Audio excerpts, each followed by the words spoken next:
Hello guys, good morning. We have another challenge here, which is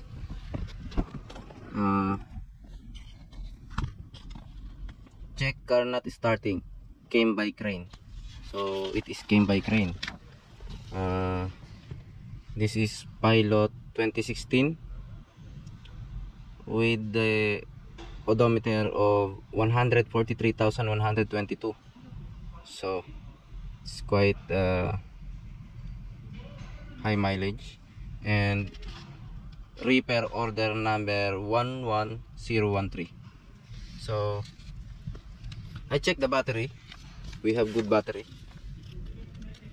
but the engine is not cranking. And I also checked the voltage going to the starter motor. It is not present, so it means there might be an open circuit. But I check also the continuity of the circuit going to the starter motor, and there was no problem at all. But the question is, why the engine is not starting or even cranking, since we have a good battery. So this is the good battery printout. As you can see, we have good battery. Yes. So since we have good battery, I decided to check the DTC in the system using HDS or scanner, and I found that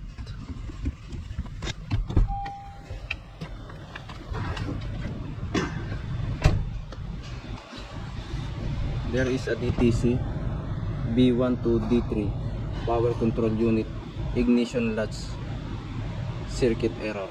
Okay, so this is the DTC.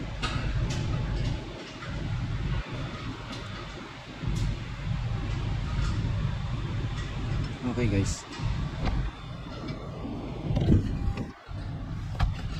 and this is how I try to, this is what happening when I try to start the engine. Okay, let's try to start the engine. This is a push start type of ignition switch actually. Okay, let's start. Fuck.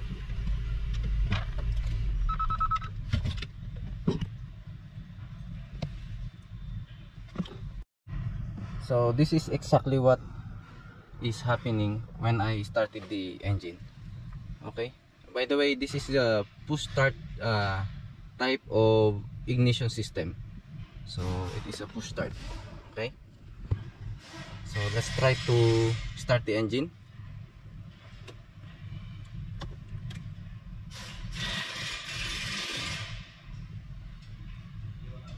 It does not start. Okay, again.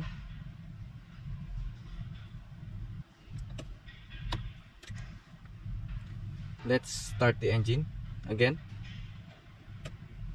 So the engine has no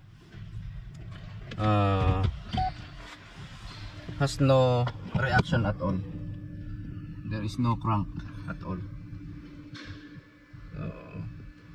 But we have found that there is a DTC B12D3. Okay, I check also in the data list that the transmission is in the park position while we are trying to start the engine. So I decided to continue following the DTC. I printed the DTC procedure for B12D3. So this is the procedure. It's very short procedure and very simple to follow. I did this already 5 times, and that DTC is still there. Okay, so according to the DTC procedure, after clearing the DTC and the DTC is still there, it's saying that replace the keyless access TPMS control unit. But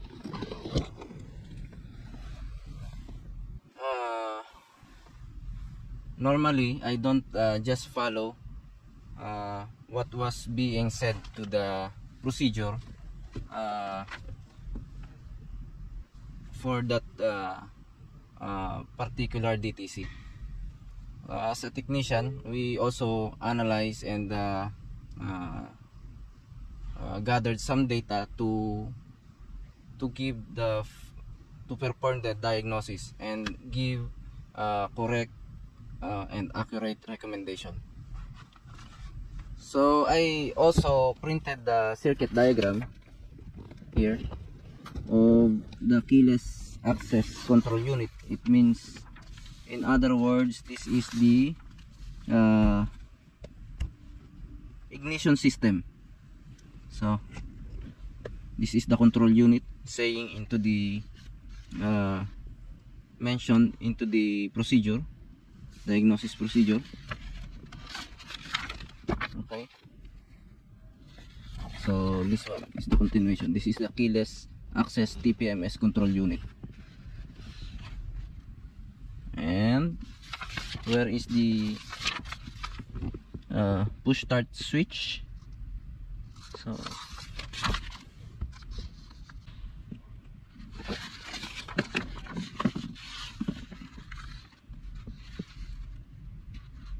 So the engine stop switch is here. Let's follow this arrow. So it's B. Okay.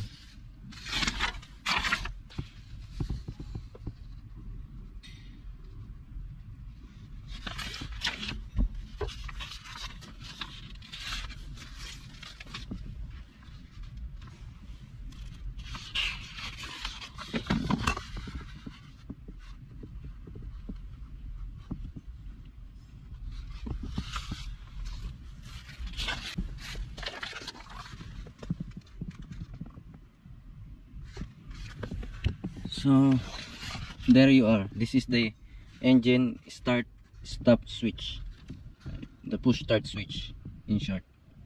So what we need to do here is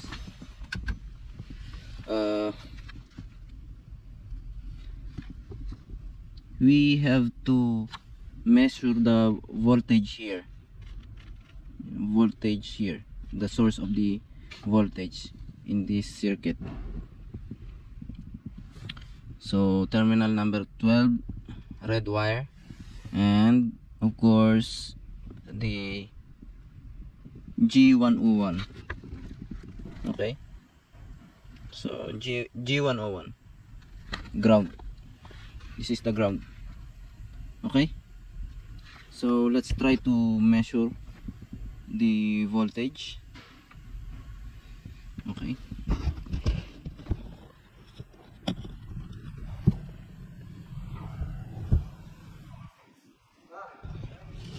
so let's turn off the ignition switch and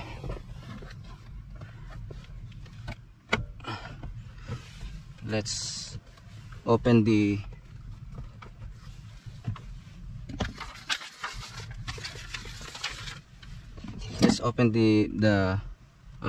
push start switch and perform voltage measurement.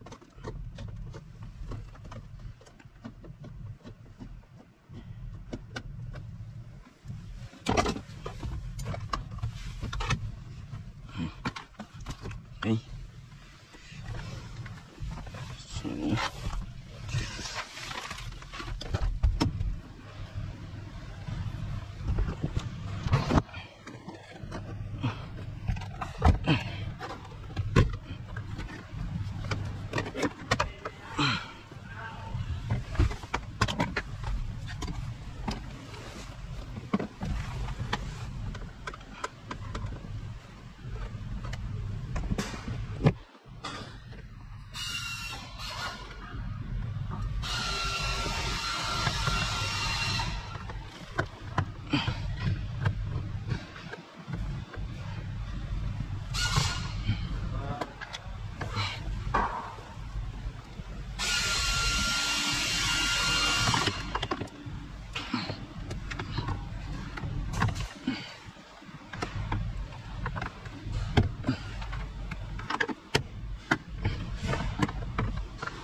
So we have to be very careful here.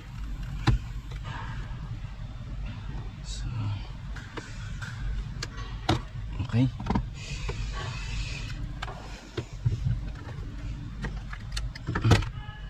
Okay. Now this is the push start switch, the push start button. Okay, so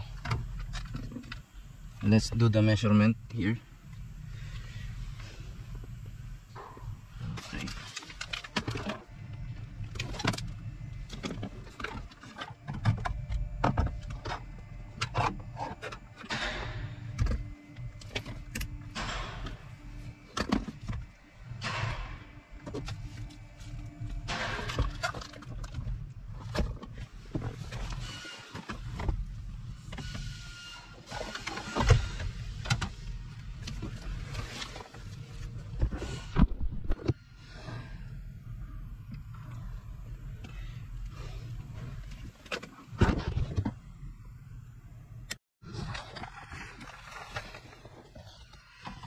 Okay guys, so this is the black wire ground, and of course the red wire number 12 terminal 1 2 3 4 5 6 7 8 9 10 11 12, so the last terminal.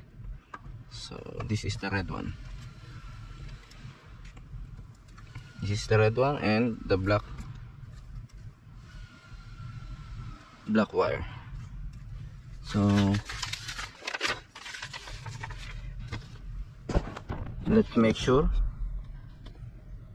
the voltage source is red, terminal number 12, and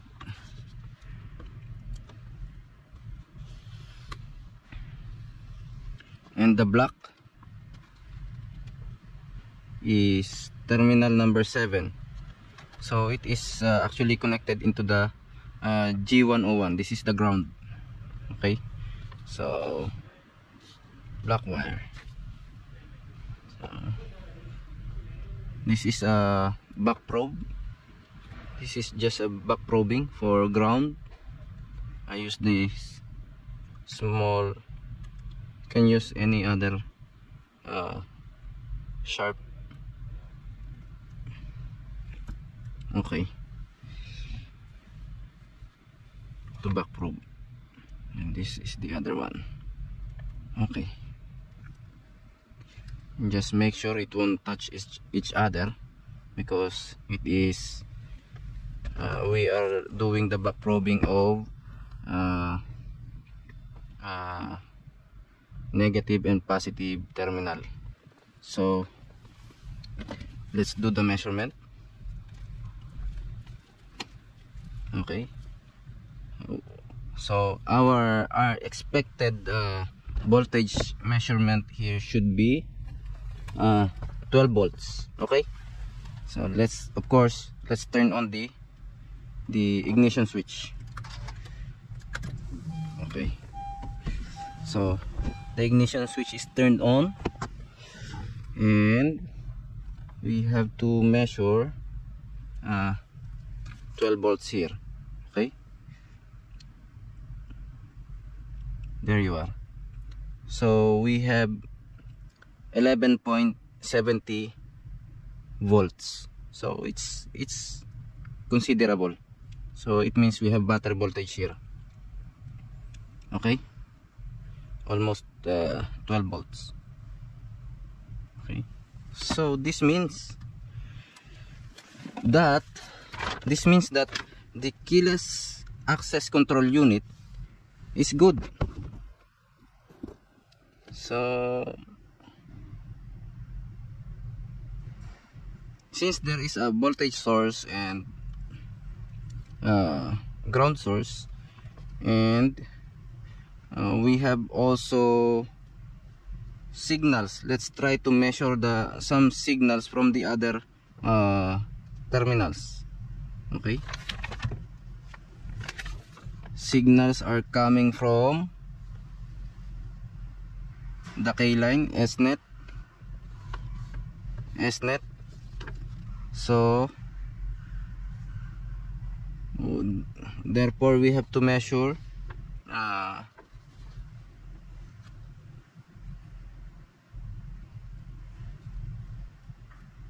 number 6 terminal brown and number 7 terminal, the black wire.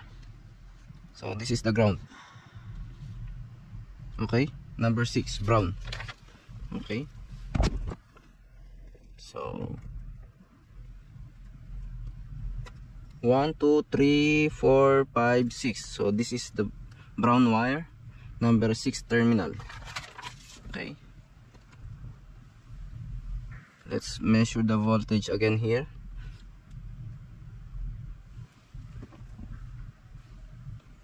Again, be careful while doing the back probing, because once it touch each other, the positive and negative terminal, it may damage some component in the system. It's very dangerous, so make sure you take a lot of care. Okay, let's measure.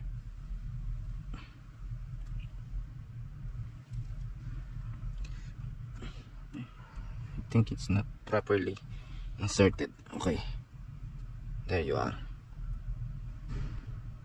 Okay, let's measure.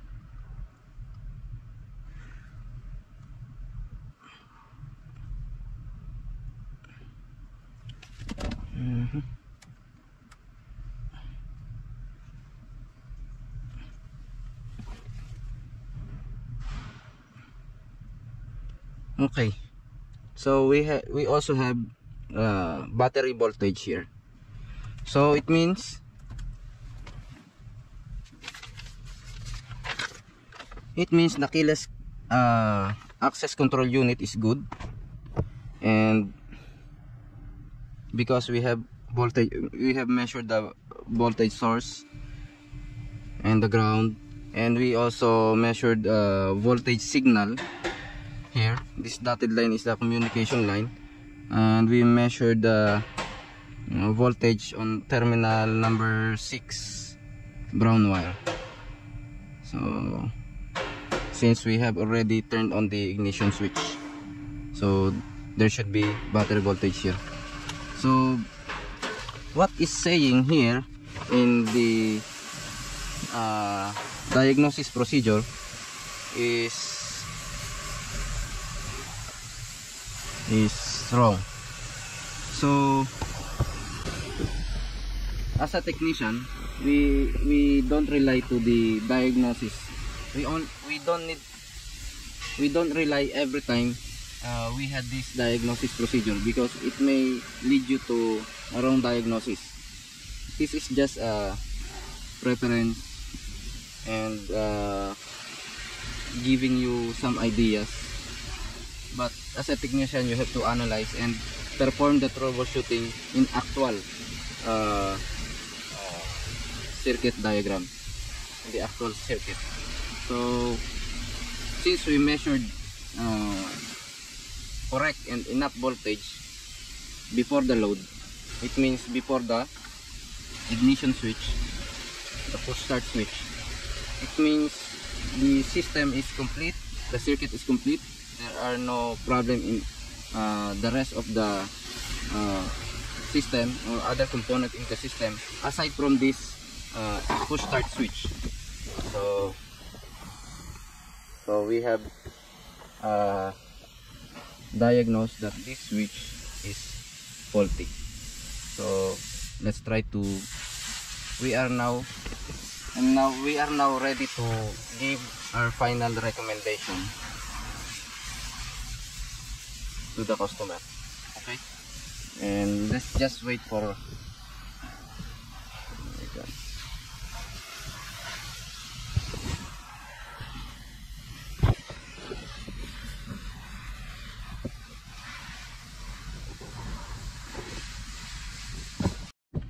So since we measured enough voltage before the push start button, it means there are no problem in the circuit aside from the push start button. So it is clearly saying that the circuit is complete before the push start switch button, and therefore we are now ready to give our final recommendation to the customer. So our diagnosis is this push start button. So a faulty engine start stop switch button. Okay guys, our recommendation for start stop switch button is approved. So this is the part, start stop switch button. This is the part number also. Okay, we are now going to replace it, and let's see if our diagnosis is correct. So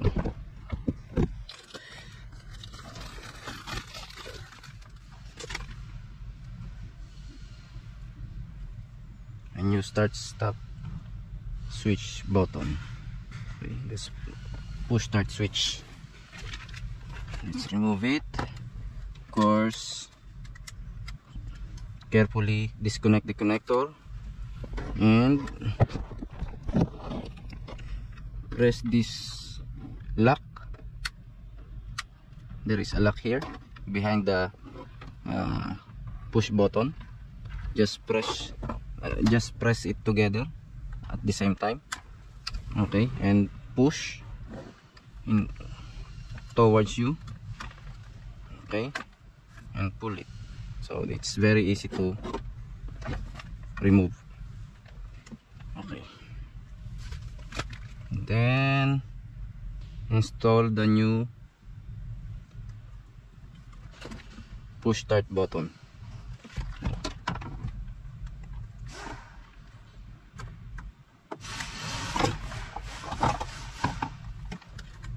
Okay, it's very simple. And fix back the connector. So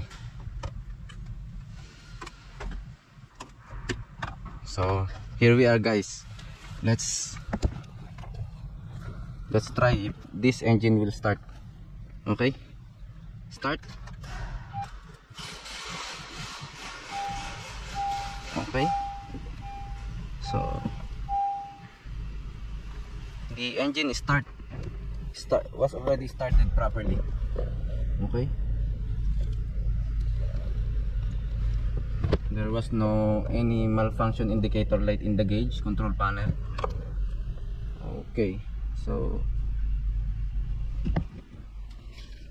this switch is the problem, the push start button.